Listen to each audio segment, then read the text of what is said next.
Hi hello வணக்கம் welcome back to தினாஸ் multi bagger. Market update என்னன்றதை பார்த்தலாம். நிஃப்டி வந்து 165 பாயிண்ட் மைனஸ்ல க்ளோஸ் ஆயிருக்கு. பேங்க் நிஃப்டி வந்து 274 பாயிண்ட் மைனஸ்ல க்ளோஸ் ஆயிருக்கு. அடுத்து கோல்டு பார்த்தோம்னா இன்னைக்கு ஒரு 100 ரூபாய் கரெக்ட் ஆகி 11,250 ரூபாயில இருக்கு 24 கேரட். கோல்டு பீஸ் பார்த்தோம்னா 99 ரூபாயில இன்னைக்கு இருக்கு. அடுத்ததா டைட்டனோட Q2 ரிசல்ட் வந்திருக்கு. அந்த ரிசல்ட்டை நம்ம இப்போ பார்த்துடலாம். ரெவன்யூ வந்து 21% வந்து இன்க்ரீஸ் ஆகிருக்கு இயர் ஆன் இயர் அப்படின்னு சொல்லியிருக்காங்க. இத செக்மெண்ட் வைஸா பார்த்தோம்னா ஜுவல்லரியில வந்து 19% வந்துட்டு ரெவன்யூ இன்க்ரீஸ் ஆயிருக்கு. இதே ஜுவல்லரி செக்மெண்ட்ல வந்துட்டு டொமஸ்டிக் சேல்ஸ் வந்து 12% இன்க்ரீஸ் ஆயிருக்கு அப்படின்னு சொல்லியிருக்காங்க. இன்டர்நேஷனல் பிசினஸ் வந்து 91% இன்க்ரீஸ் ஆயிருக்கு அப்படின்னு சொல்லியிருக்காங்க. அடுத்ததா வாட்சஸ்ல வந்துட்டு 13% ரெவன்யூ இன்க்ரீஸ் ஆயிருக்கு அப்படின்னு சொல்லியிருக்காங்க.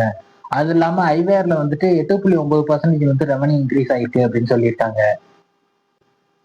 இது இல்லாம இவங்களோட அதர் பிசினஸ் ஆன தனவேரா அண்ட் வந்துட்டு உமன்ஸ் பேக்ல வந்துட்டு 83% ரெவன்யூ வந்திருக்கு அப்படின்னு சொல்லியிருக்காங்க. அடுத்ததா டைட்டன்ல இருந்து நியூஸ் வந்திருக்கு. என்ன நியூஸ்ன்னு பார்த்தோன்னா அவங்க வந்துட்டு யூஏஇல டமாஸ் அப்படின்ற கம்பெனியை வந்துட்டு வாங்கிட்டோம் அப்படின்னு சொல்லியிருக்காங்க.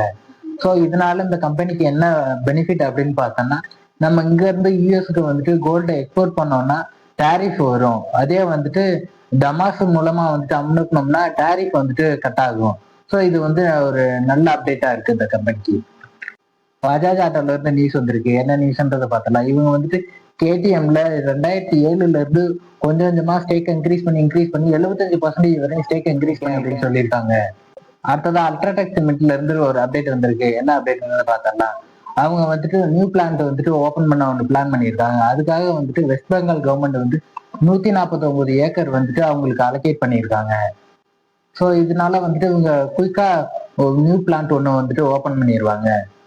அடுத்ததா ஒரு ஆர்டிகல் ஒன்று வந்திருக்கு. அந்த ஆர்டிகல் என்ன நியூஸ் வந்திருக்கு அப்படின்னு பார்த்தோம்னா, இந்தியாவில டாப் 1% இருக்க பீப்புள் தான் வந்துட்டு அவங்களோட வெல்த்தை வந்து 62% வந்து இன்க்ரீஸ் பண்ணியிருக்காங்க 2000ல இருந்து அப்படின்னு சொல்லியிருக்காங்க. இதுக்கு வந்து மெயின் காரணம் வந்து இன்இக்வாலிட்டி தான் அப்படின்னு சொல்லியிருக்காங்க. இதை வந்து பொலிட்டிக்கலா தான் சரி பண்ண முடியும் அப்படின்னு சொல்லியிருக்காங்க.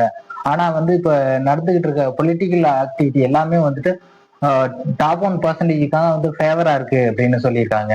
அடுத்ததா டிசிஎஸ்ல இருந்து நியூஸ் வந்திருக்கு. என்ன நியூஸ்ன்னு பார்த்தோன்னா அவங்க வந்துட்டு மோரிசன்ஸோட இந்த பார்ட்னர்ஷிப்பை வந்துட்டு எக்ஸ்டெண்ட் பண்றோம் அப்படின்னு சொல்லியிருக்காங்க. இந்த பார்ட்னர்ஷிப் 5-6 வருஷம் எக்ஸ்டெண்ட் பண்ணி நாங்க ஏஐல கான்சென்ட்ரேட் பண்ண போறோம் அப்படின்னு சொல்லியிருக்காங்க. அடுத்ததா சைடஸ் லைஃப் சயின்சஸ் வந்துட்டு 5000 கோடி வந்துட்டு QIP மூலமா வந்துட்டு ரைஸ் பண்றதுக்கு பிளான் பண்ணியிருக்காங்க. இதுக்காக வந்துட்டு நவம்பர் 6ஆம் தேதி வந்து போர்ட் மீட்டிங் அரேஞ்ச் பண்றாங்க. அடுத்ததா ஒரு ஆர்டிகல் ஒன்று வந்திருக்கு ஐடி செக்டாரை பத்தி. அதுல என்ன சொல்லியிருக்காங்க அப்படின்னா, கடந்த ஒரு 30 வருஷமாவே வந்துட்டு ஐடி செக்டார் வந்து நம்ம எக்கனாமியை வந்துட்டு பூஸ்டப் பண்ண வந்து ஹெல்ப் பண்ணுச்சு அப்படின்னு சொல்லியிருக்காங்க. இதுல வந்து ஐடில 1% வந்து ரெக்ரூட்மெண்ட் பண்ணாலும் அது வந்து ஜிடிபில வந்துட்டு 7% வரை இன்க்ரீஸ் ஆயிருச்சு. ஆனா இப்ப இந்த நிலைமை வந்து மாறிட்டு இருக்கு அப்படின்னு சொல்லிட்டு இருக்காங்க. டிசிஎஸ்ல வந்து கடந்த ஒரு குவார்டர்ல மட்டும் 20 பேரை வந்து லே ஆஃப் பண்ணியிருக்காங்க. இதே மாதிரிதான் வந்து எல்லா கம்பெனிலையும் மேஜர் ஐடி கம்பெனி எல்லாத்துலயும் வந்து சைலண்டா இந்த ப்ராசஸ் நடந்துகிட்டு இருக்கு அப்படின்னு சொல்லியிருக்காங்க. இந்த மாதிரி நியூஸ் எல்லாம் வர்றதுனால ஐடி எம்ப்ளாய் வந்து அவங்களோட ஸ்கில்ல வந்து டெவலப் பண்ணிக்கணும் அப்படின்னு சொல்லியிருக்காங்க. இந்த லே ஆஃப் வந்து இந்தியாவில மட்டும் நடக்கல, யூஎஸ்லயும் நடக்குது. அங்க வந்து அமேசான் 5 லட்சம் பேரை வந்து லே ஆஃப் பண்ணுவோம் இன்னும் 5 வருஷத்துல அப்படின்னு சொல்லியிருக்காங்க. அதை தொடர்ந்து அவங்க வந்துட்டு இப்ப 20,000 பேரை வந்துட்டு லே ஆஃப் பண்ணியிருக்காங்க. அது இல்லாம மெட்டா கம்பெனில ஒரு 8,000 பேரை வந்துட்டு லே ஆஃப் பண்ணியிருக்காங்க.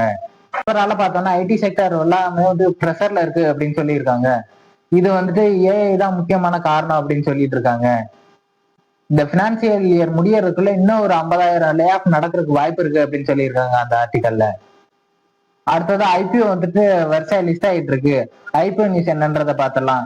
இப்போ வந்துட்டு லென்ஸ்கார்ட் ஐபிஓ இன்னையோட சப்ஸ்கிரிப்ஷன் வந்து முடியுது. பட் ஆனா இந்த ஸ்டாக் வந்து இப்போ இதுவரையுமே வந்து 80% வந்து சப்ஸ்கிரைப் ஆயிருக்கு.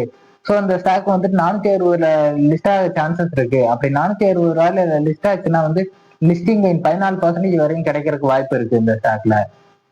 அடுத்ததா ஸ்டட்ஸ் அக்சசரிஸ் ஐபிஓ வந்து வந்திருக்கு. இவங்க வந்து 451 கோடி வந்துட்டு மார்க்கெட்ல ரைஸ் பண்றாங்க. இந்த ஐபிஓ வந்து 593% வந்துட்டு சப்ஸ்கிரைப் ஆயிருக்கு. ஸோ இதனால இந்த ஸ்டாக் வந்துட்டு 650 லிஸ்ட் ஆக வாய்ப்பு இருக்கு. அப்படி 650 லிஸ்ட் ஆச்சுன்னா நமக்கு வந்துட்டு லிஸ்டிங் ஏன்னா ஒரு 11% கிடைக்கும். ஆர்க்லோ ஐபிஓ பார்த்தோம்னா 198 டைம் வந்துட்டு சப்ஸ்கிரைப் ஆயிருக்கு. ஐபிஓ வந்து 800ல லிஸ்ட் ஆக வாய்ப்பு இருக்கு. அப்படி 800ல லிஸ்ட் ஆச்சு அப்படின்னா நமக்கு வந்து 80% லிஸ்டிங் கெயின் கிடைக்கிறதுக்கு வாய்ப்பு இருக்கு. இந்த வீடியோல அவ்வளவுதான் இன்ஃபர்மேஷன். இந்த வீடியோ உங்களுக்கு பிடிச்சிருந்துச்சுன்னா லைக் பண்ணுங்க, உங்க ஃப்ரெண்ட்ஸ் அண்ட் ஃபேமிலி ஷேர் பண்ணுங்க, எங்க சேனலை சப்ஸ்கிரைப் பண்ணுங்க.